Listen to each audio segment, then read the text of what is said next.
Welcome back to the Roaming Gomes.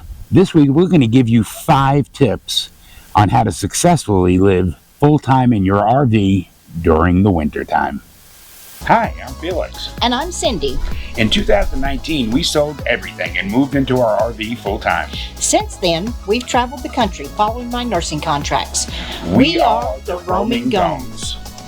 If you're interested in full-time RV life or Travel nursing or anything nursing, then this is the channel for you, and you should hit that subscribe button. Hit the bell notification to be notified whenever we post, and give us a thumbs up, because that really helps out the channel and it allows us to see that we're doing some service. when you live full-time in your RV, you have to be aware of weather conditions at all times, and especially in the winter. Where we are choosing to spend our winter and where we spent our last winter in Tucson is not an issue. It never gets cold, really. It gets a little chilly at night, but during the daytime we have really pleasant temperatures and don't have to really worry about winterizing anything or doing any particular things to be prepared for that. Winter is when Tucson comes to life. People come here to stay during the winter because the weather's so good. I mean, last winter we had 1 snowfall, and it was about 5 minutes. Yeah, it was about an inch and a half.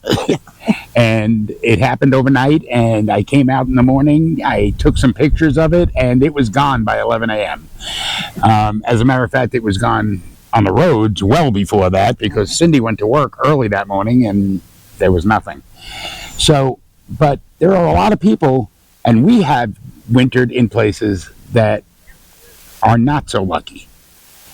So we're going to give you 5 tips on how to get through those kind of winters. And the first one is insulate your RV. One of the biggest things you want to do, especially if you don't have a, as they call them, Arctic rated RV, is put skirting around it. This will help to keep your underside warm and keep it from being exposed to the high winds or extreme low temperatures that are going on around you, which in turn will keep your pipes from freezing. Another thing you can do to insulate your RV and to prevent the cold air from coming in, the hot air from going out, is to cover your windows. You can do that with Reflectix, which is a good insulation material. It's not just good for keeping the hot sun out during the summertime, it's very good for keeping the cold air out during the wintertime.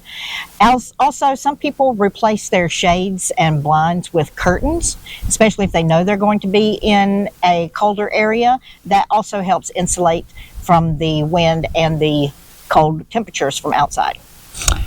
Tip number 2, protect your pipes. Now, we're not talking about just the pipes in your RV. We stayed in Tulsa, Oklahoma, and they had the spigot that they had to hook up our RV to had a pipe coming up out of the ground. That was not insulated. That pipe froze. We had nights there that it was 10, 11 degrees, and that pipe froze. We had no water to our RV.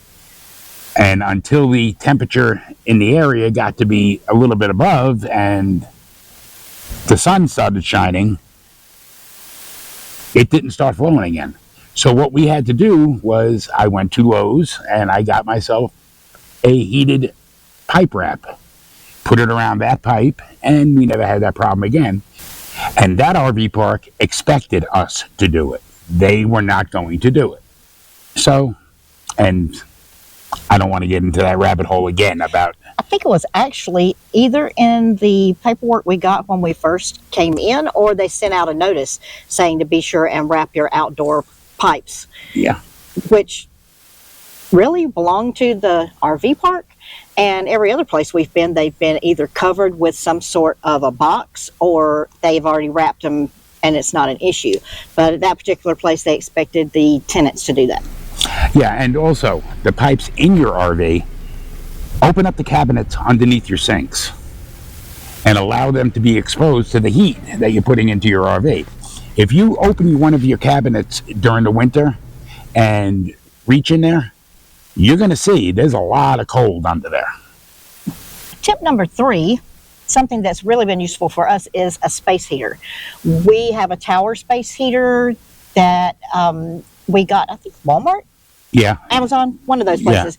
And it works really well. We can put it in the living room where we are. We can put it in the bedroom where we are if we need to. We've mostly just used it in the living area. And we've only had to use it when it's been really extremely cold. We also have an electric fireplace in our RV now, so that helps a lot, just especially in the morning, just to knock the chill off the air. We like to sleep cool, so when we first get up, we're a little chilly because we slept cool, but we want some heat when we first wake up. So that When we get out from under those blankets, yeah. So the electric fireplace helps a lot with that, but we have had to add the space heater at times when we've been in areas that are very cold. But because our living area is small, it doesn't take a lot to heat it up. So that can help just take those edges off if your propane is not able to get you to the temperature you want to be. Yeah, and one of the things I like about that space heater is that you can set the temperature. Mm-hmm. You know, it's not just going to stay on and run. You know, it's not like that high-low thing, okay? Also, here's an extra tip. Don't use your space heater or your fireplace as the exclusive heat in your RV.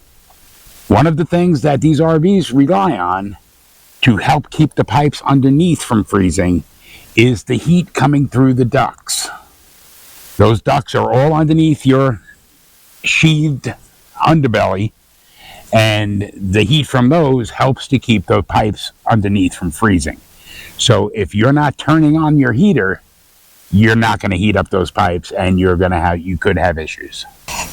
In addition to that, there's no doubt in my mind that you should actually allow your water to drip overnight, especially. Now, a lot of people keep their gray tanks closed. So if you're going to allow your water to drip, definitely open the valve on your gray tank. You don't want your gray tank overflowing in the middle of the night. If you don't have tank heaters, we do, fortunately. They came on this RV. If you don't have tank heaters, they are exceptionally easy to install, and you probably should get them done. Tip number 4.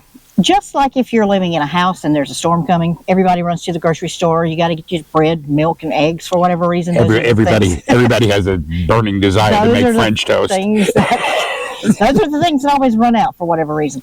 But be sure to pay attention to the weather in your area. If it looks like it's going to be something that impedes your ability to go to the store, or that you may not even want to get out in the cold, stock up on food, toilet paper, paper towels, things that you use every day, so that you're not forced to have to go out in weather that is either unsafe or you don't want to get out in. A lot of larger RVs and fifth wheels have an outdoor refrigerator. We have one. If we were in a situation like that, we would put some of our cold food in the outdoor refrigerator, so we'd have plenty of room in our indoor refrigerator. So think ahead to those things when the weather's starting to get cold. Decide whether you want to get out in it. If you don't, just be sure and stock up on things. Canned goods are always easy, and your bread and anything else that needs to be refrigerated. That way you're not stuck in a situation where you don't have anything to eat. And one of the big reasons why it's even more important to do that in an RV than it is in a sticks and bricks is people in RVs tend to shop less. A lot of RVs have very small refrigerators, okay? But you can't afford to do that when you can't get out. Yeah. You have small pantries, small storage, but you can adapt that to what you need just for a short period while you're in some cold weather. Tip number 5, and I think this might be the most important of all these tips, is know your limits. If you're going to be in a place where there's going to be 70-mile-an-hour blizzard winds and 10-degree below zero temperatures and all of that, your home is on wheels. You need to get out of there. There just comes a point where this RV, no matter how prepped you are, is not going to be able to handle it. We actually had that experience in Santa Rosa, New Mexico. Santa Rosa, yeah, you say New Mexico, oh, it's warm there. No, it's not. Especially when you're in the higher elevations. We were up in Santa Rosa, New Mexico, on our way to Las Cruces, where it is always warm, and the temperature got to 5 degrees with snow and wind, and everything froze. Our black tank, our gray tank, our water, everything froze. We had no water supply. Even our freshwater tank, because that RV did not have heat pads, tank heaters, thank you, okay, under it. So, yeah, everything froze. That entire RV was frozen solid. And if it wasn't for the fact that we did have propane, we wouldn't have had any heat either, because it was just miserable. We weren't prepared because we didn't know we were going to be going through that sort of weather on the way. Yeah, and that's one of the big reasons why I thought it was important, and we thought it was important, to actually put out a video to let you guys know going into the winter season, be prepared. Watch the weather. And if the weather coming up is going to be more than what your RV can handle, get out of there. Go someplace where it's going to be at least a little warmer. If you follow these 5 tips, I really believe that you will be able to keep yourself comfortable in a normal winter, and you'll be a whole lot happier and less of a panic mode. I want to thank you for watching, and again, please remember to hit the subscribe button, and if you got anything out of this content, give us a thumbs up. I'm Felix. And I'm Cindy. We are the Roaming Gomes, always looking to bring you less worry and more wonder.